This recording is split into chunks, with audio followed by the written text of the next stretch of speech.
Mr. Bright, and tonight we'll be speaking with Steve Baum. Steve, glad you could join us. Pleasure to be here. Thank you. How are you doing today? Doing fine, That's thanks. Good, that's good. Tell us a little bit about your background. My background. Well, we came to Tennessee in '86. There was a restaurant industry that brought me here. I was with Golden Corral Steakhouses, and Tennessee's really become home. We left once, went to Branson, Missouri, came back, and we're settled in here. My kids are grown in here, and we're settled in. My wife's a teacher, my daughter's a teacher, my son-in-law is a teacher, and we just have really grown to love living in the South.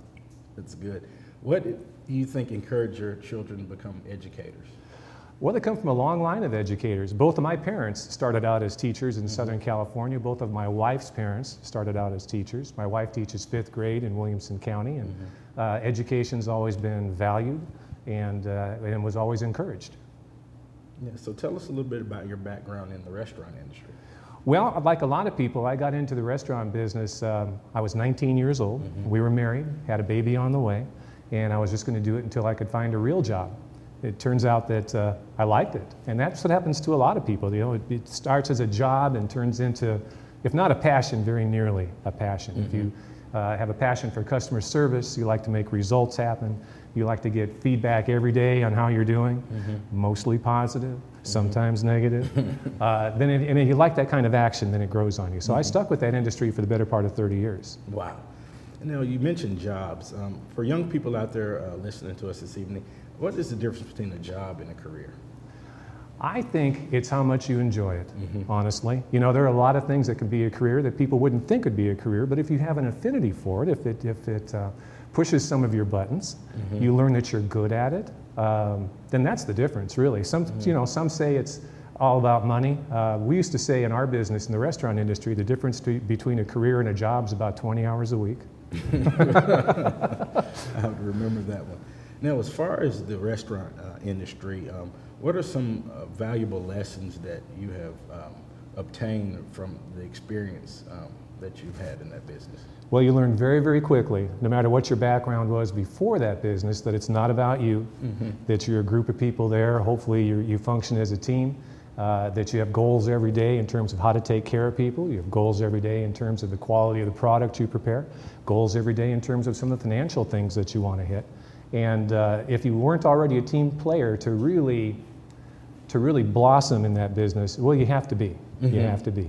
And then just achieving things together. You know, often you don't get to choose your teammates in the restaurant industry. And so you go out and achieve some things, win a contest, increase sales, things like that. There's a lot of joy.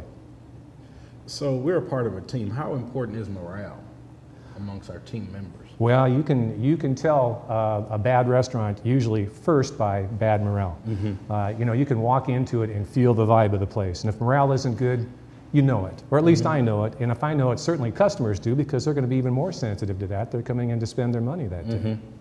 So what are some of the things you do that will, you know, increase morale, or have done increase morale, and make sure that your environment in your restaurant is of the utmost? Well, you've probably figured out I'm a pretty up-tempo and high-energy guy, or at least I was when I was younger and in the business. You know, part of it is getting to know each individual team member as an individual, know what makes them tick, know what they want to contribute, know what their goals are. And if you can reach 25 individuals, it's easy then to get 25 individuals all moving in the same direction as a team. So what keeps drawing you back to the Tennessee area? Well, comfortable. It's just plain comfortable. You know, we, both my wife and I lived in California when we were younger, then really grew up, met, married, and our kids were born in Colorado. Colorado's great. Colorado's home. We go there once a year. A comfort level, we like the people. We like the people. Great. So I understand you've had a life-changing experience through all of that. Yeah, I'm carrying some spare parts, you know, that weren't original equipment. Okay. Could you describe that experience and go into a little more detail for our audience? Sure, be happy to.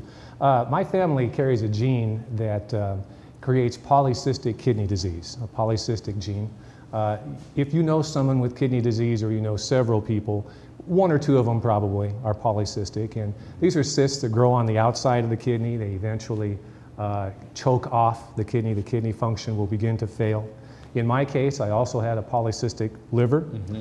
It became covered. Now, the cysts don't stop or kill liver function like they do kidney function. So the liver was plugging right along and functioning fine, except that it was covered. And then the next unusual thing was that the liver and the kidneys became massively enlarged and kept growing to where up until about 6 months ago, I looked like I was 9 months pregnant. Skinny arms, skinny legs. I used to joke that when I turned to the side, I looked like a small letter B with feet. You know, was kind of my profile. And so got on the transplant list, you know, good doctors and everything else. I have a kind of a rare blood type, not super rare, but B positive. It's not the A's, not the O's. And so once you get on the list for the transplants, it's either going to go faster or slower if you have unusual blood. In my case, I was very fortunate and very blessed in that after about 11 months, we got the call on November the 10th at 11 minutes before 11 on the day before the 11th, and it was time to go to the hospital. Quite a blessing indeed. Oh yeah, oh yeah. Both organs came from the same donor at the same time. That's also a blessing. We had no idea if that's the way it was going to work. And it's pretty intrusive surgery, pretty big surgery when they go after two organs like that, but great doctors. We had the faith and the prayer of a lot of people behind us. So you speak of faith in prayer. Explain a little bit about how your faith grew during this process, or how it was born out of this process. Well, it became more and more intense over time. You know, I was raised a Christian in a Christian environment, and you know, attended church and friends in church and acted in church, you know, pray, and you feel like you're participating. You may not get answers, but you know that you're communicating. And what happened with me as I got sicker and sicker is, first of all, I started worrying about those that I'd be leaving behind. You know, if this takes me away, you know, am I prepared for the family and that type of thing. When I got sick enough that a transplant was imminent, well, you know, we heard from so many people. We heard from people locally in our community. We heard from people 3,000 miles away. We heard from people internationally. You know, how are you doing? We're praying for you. We're thinking about you. And I can tell you that there were times in the hospital when I literally felt uplifted, where it wasn't just me there doing what I was trying to do. I felt uplifted overall from what I think is the efforts and prayers of a lot of people. And even had a couple of experiences that I felt even closer than that to God. Now, people speak of near-death experiences. Would you describe your experience as such? You know, it wasn't near death, I don't think. Okay. I don't think. When I was under the anesthesia, you know, you go through all the preparation and like, then they come in, they do the anesthesia in 2 steps. And I felt good, my mind was right, I thought, going into it. I wasn't afraid. I was, you know, reciting or creating. I've created some really great new prayers, by the way, with all the different things on my mind. When I went under, and when people are under anesthesia, you know, they'll tell you different things, because I think everyone's experience is a little bit different. It depends upon you. It depends upon where you come from. It depends upon what your picture of things is. In my case, the big anesthesia for the big surgery, I saw a soft, warm, welcoming light. I knew immediately it was not the light or the door to what lies ahead. Just intuitively, I knew that. The light, you know, we were in a cold room. I was cold when I went under. That's the way hospital rooms and emergency rooms are. I felt warmth. I was warmed. I felt like I was carried. And then I went back to being more under, and then I woke up and remembered it pretty clearly. Pretty clearly. Very vividly. Yes, that was the warm experience that I had being under. And I had one other experience too. About 2 weeks after I went through my initial surgery, I had an internal bleeding incident. Didn't have anything to do directly with the kidney or the liver, just the stress on my body overall. Had never had internal bleeding, had never had an ulcer. And I kept getting weaker and weaker this particular week. I was supposed to be getting stronger and stronger. I started off being able to walk with a walker, you know, part of that therapy to get going. I kept kind of going downhill. My blood pressure, instead of going up or stabilizing, my blood pressure actually kept trying to go down. They put all kinds of fluids in me. We didn't know what the case was. And to make a long story short, I'm watching football one Saturday afternoon with my little brother. I start feeling very hot, I break into a cold sweat. I asked him for some ginger ale, didn't help. Asked for a cold washcloth, didn't help. I finally asked for the, I guess the barf pan is what you'd call it as much as anything else. And just as soon as it went under my chin, you know, there was blood, you know, hot gush. There was parts of lunch, and there was the first fear that I really felt because I was completely unprepared for that. Right. And you speak of fear. Fear has a paralyzing element to it. Describe your experience with fear through this whole process and how you fought to overcome that fear. Well, how I felt the fear, first of all, was the surprise, almost shock. And then, this wasn't out of body or anything, so it's hard to describe. I wasn't over there watching this body over here struggling. I was more next to myself, kind of observing myself. And 5 nurses working on me, and people putting tubes down my throat, and trying to get blood pumped and a camera in to see what was going on and all that.